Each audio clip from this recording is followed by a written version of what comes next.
Проблема в том, что нам даже в Москве не дают работать сейчас. Приходят ко мне конкуренты мои в офис и говорят: Виталий, вот сюда лезь, а вот сюда нет. Вот здесь ты можешь работать, здесь. Бизнес достаточно узкая специализация, все клиенты знают. Хороших менеджеров, к сожалению, да, и среди своих ребят, и среди там, вообще просто хедканта, да, там, очень сложно найти. То есть проблема вот номер один.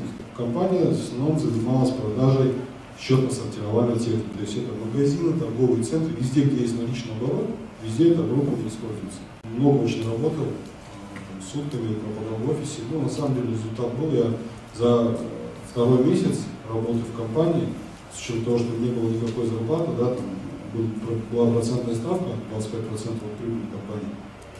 Я сделал хорошую прибыль, продал сложную технику. Я вырос и вообще в этом бизнесе только лично на своем опыте. И понял, что вот эти все бизнес-тренинги, которые я там слушал, где-то читал, статьи в интернете, да, там, книжки там, всякие интересные, на самом деле они не очень помогали. И вот тот российский бизнес, который был здесь, он совершенно другой. То есть я понял одно, что здесь, вот именно вот в России, все делается на взаимодоговоренности. Вот даже сейчас провожу аналогию, как я работал и как работают менеджеры. Да?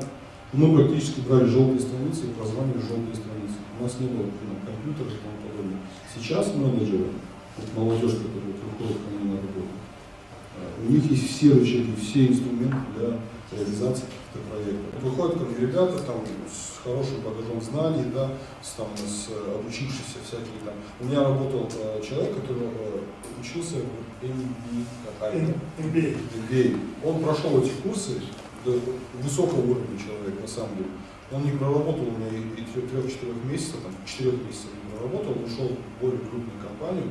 Но я не скажу, что он что-то привнес такое сверхъестественное. Да, он мне единственное сказал: Виталий, перестань быть хорошим парнем, будь жестким руководителем. Я часто читаю всякие интересные книжки там, по психологии, по тому, как там, говорить нет или говорить все время да, там, или как там, обрабатывать клиента и тому подобное. То есть в основе всего, в основе да, хорошего там, удачного бизнеса лежит только, мне кажется, много работать.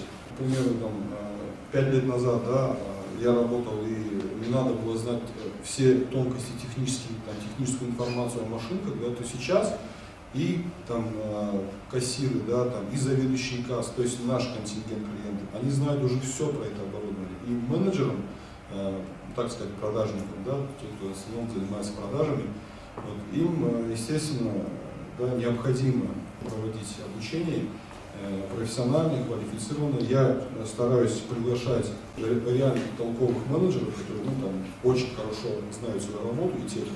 Мы их приглашаем, они проводят как и у нас в офисе тренинги, так и за пределами. То есть мы ездим, выезжаем к нашим партнерам, где проводится обучение конкретно технической информации, да, есть тренинги, есть там приглашают также обученных преподавателей, да, именно вот, как правильно вести бизнес. То есть я это делаю для того, чтобы мои сотрудники росли. Но опять-таки повторюсь, именно если говорить о продажах в России, да, если ты хорошо умеешь продавать, вот, когда я беру человека к себе на работу, да, и говорю, вот он мне спрашивает: а сколько нужно времени, чтобы узнать вашу технику? Да? Я говорю, это не важно, самое главное, что вы могли хорошо продавать.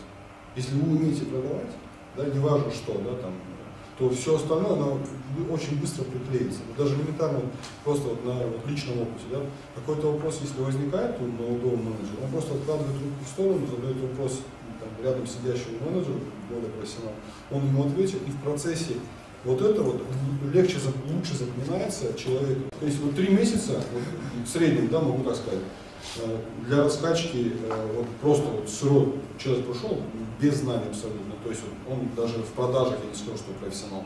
Для раскачки достаточно 3 месяца, чтобы человек мог уже на профессиональном уровне, там, ну, там, не скажу, супер профессионал, но знать азы, да, достаточно 3 месяца. То есть я чисто на личном опыте понял, что только лишь человек, который работает, он всегда заработает. Да, и, грубо говоря, тот опыт, который у меня есть, он для меня да, вот, есть вот это вот курс, да, то есть те знания, которые я получил только через практику.